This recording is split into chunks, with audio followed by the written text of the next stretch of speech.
ৰাজমিনা শুই পাই গ'লো ৰাজমিনা মোৰ পিছে পিছে ঘূৰি ফুৰিছে ৰ'বা নাজানিছোঁ ৰাতিপুৱা 7টা বজাতে আমি যাব লাগিব শ্বুটিঙলৈ আমাৰ প্ৰডিউচাৰে আজি ডিনাৰ ইমান ধুনীয়াকৈ দিছে নহয় কেন দিছে ভাই ইমান ভাল লাগিছে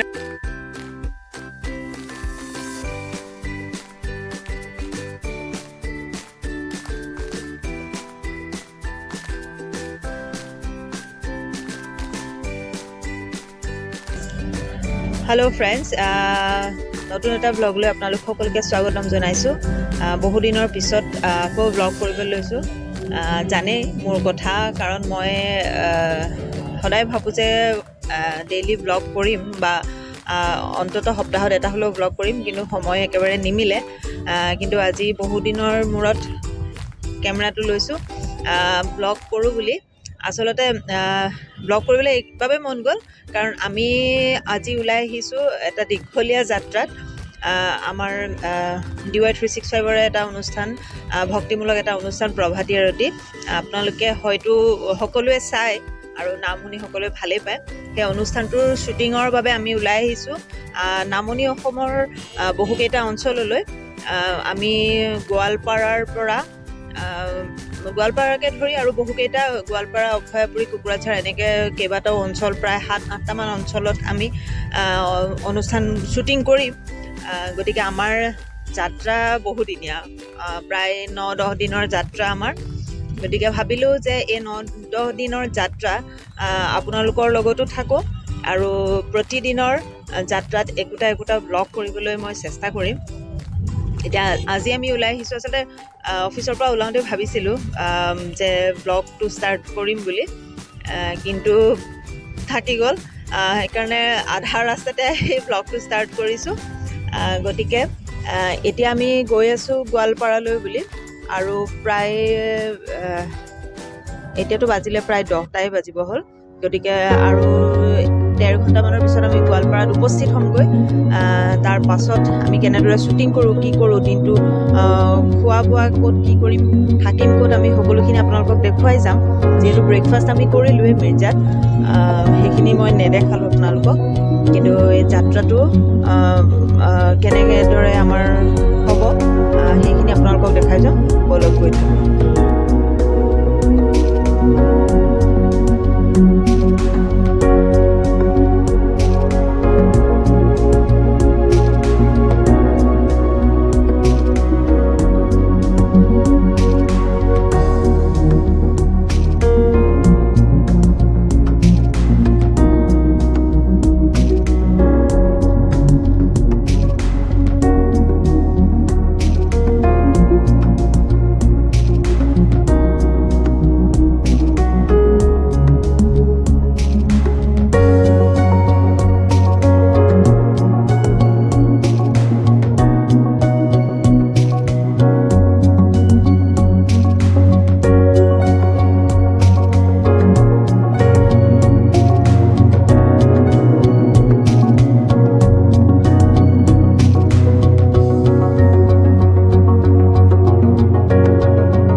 আৰু আমি আহি গোৱালপাৰা পালোহি গোৱালপাৰা আমি আজি শ্বুটিং কৰিবলগীয়া লোকেশ্যনটো হৈছে আপোনাৰ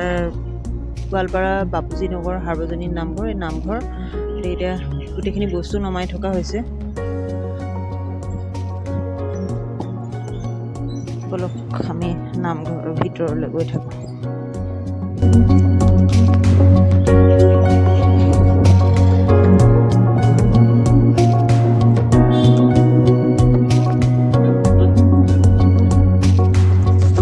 ইয়াতে আমি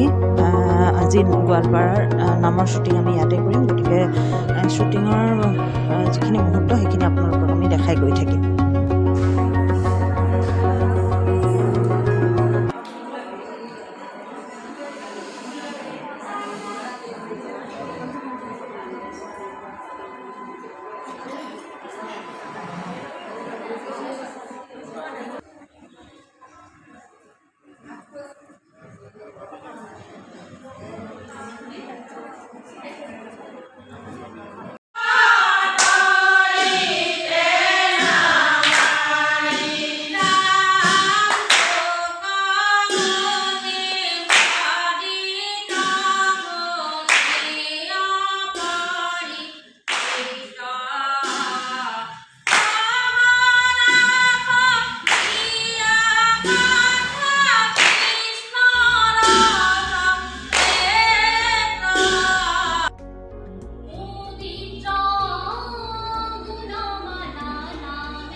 আমাৰ শ্বুটিং শেষ কৰি আমি আহি পালোহি এতিয়া circuit house old circuit house Goalpara গৈ থাকোঁ হা অঁ দেখাই দিছোঁ ৰাতি হৈ গ'ল ইমান ভালকৈ দেখা নাপাব কিন্তু বিৰাট ধুনীয়া একদম পূৰা ব্ৰহ্মপুত্ৰৰ পাৰতে হয় এইটো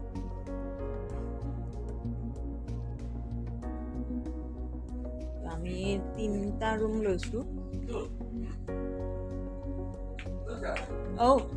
কোৱা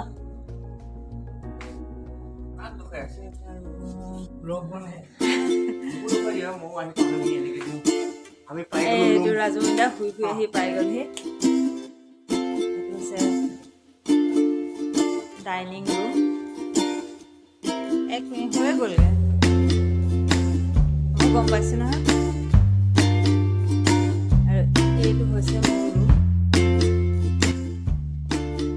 ৰাজমুণ্ডা মোৰ পিছে পিছে ঘূৰি ফুৰিছে কিয়বা নাজানিছোঁ মই আৰু এইটো প্ৰণৱদা আৰু ৰাজমুণ্ডাৰ ৰুম দেখাইছোঁ আৰু কাৰোবাক বাকীখিনি কথা মই পিছত পাতিম ৰাজমুণ্ডাকে দেখাই আছোঁ মই আপোনালোকক দেখালোঁ যে আমি চাৰ্কিট হাউচ আহি পালোঁ তাৰপিছত অকণমান ৰেষ্ট লৈ পাছত অকণ টোপনিও ধৰিলে সকলোৰে ভাগৰত আহিছোঁ ৰাতিপুৱা 5 বজাতে শুই উঠিছিলোঁ যিহেতু সেইবাবে আহি অকণমান ৰেষ্ট ল'লোঁ আৰু এতিয়া আমাৰ ডিনাৰ ৰেডি আমি ভাত খাম তাৰপিছত শুম আৰু ৰাতিপুৱা আমাৰ 7টা বজাত কল টাইম আছে ন প্ৰণৱদা গতিকে ৰাতিপুৱা 7টা বজাতে আমি যাব লাগিব শ্বুটিঙৰ বাবে কি কি আছে আমাৰ আজি ডিনাৰত আপোনালোকক দেখাই ল'ম তাৰপিছত আমি ভিডিঅ'টোৰ পৰা বিদায় ল'ম কিন্তু দেখাই ল'ম গোটেইখিনি বস্তু এয়া আমাৰ চিকেন মিক্স ভেজ ভাত দালি প্ৰণৱদাই পূৰা খাই আছে ডিনাৰ আমাৰ প্ৰডিউচাৰে আজি ডিনাৰ ইমান ধুনীয়াকৈ দিছে নহয় চিকেন দিছে ভাই ইমান ভাল লাগিছে খাই কেনে আজি কথা ক'বলৈ ৰাজুমণিয়েতো মূৰ তল কৰি ব্যস্ত গোটেই ৰাস্তাটো শুইয়ে আহিলে আৰু এতিয়া ভাত খাই আছে ঠিকছে আৰু এইটো নিতুল আমাৰ বিলনীয়া আমাৰ মানে এই যে গাঁৱত যে দিয়ে যে বিলনীয়া বিলনী নহয় বিলনীয়া আৰু এইফালে আমাৰ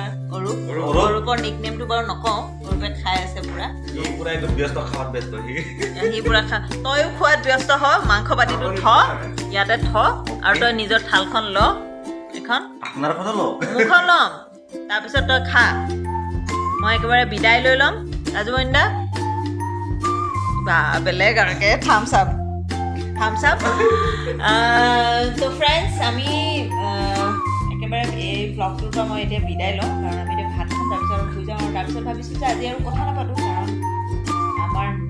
মোৰ নেক্সট ভ্লগটোত আৰু কি হ'ব মই ঘৰত যাম সেইখিনি আপোনালোকক যিহেতু দেখাবলৈ আছে সেইবাবে এই ভ্লগটোৰ পৰা আজি ইমানতে মই বিদায় লৈছোঁ আৰু মোৰ যিসকলে চেনেলটো ছাবস্ক্ৰাইব কৰা নাই অনুগ্ৰহ কৰি ছাবস্ক্ৰাইব কৰি দিব আৰু মোৰ প্ৰতিটো ব্লগ আপোনালোকে দেখা পাবৰ বাবে বেল আইকনটো নটিফিকেশ্যন পাবৰ কাৰণে বেল আইকনটো বজাই দিব আৰু মই অসমীয়া আৰু খাটি অসমীয়াতে এনেকেই কওঁ আৰু গাঁৱলীয়া মানুহ ন প্ৰণৱদা আমি গাঁৱলীয়া মানুহ আমি এনেকেই কথা কওঁ আৰু যদিহে আপোনালোকে ভাল পাইছে এই ব্লগটো তেতিয়াহ'লে লাইক কমেণ্ট শ্বেয়াৰ আৰু ছাবস্ক্ৰাইব কৰিবলৈ একেবাৰে নাপাহৰিব ঠিকে আছেনে নিতুল অ'কে একেবাৰে নাপাহৰিব তেতিয়াহ'লে আজিলৈ বিদায় লৈছোঁ আপোনালোকৰ পৰা সকলো ভালে থাকক কুশলে থাকক পুনৰ এটা নতুন ব্লগত লগ পাম চাই থাকিব মোৰ ইউটিউব চেনেল এনিছাছ ব্লগ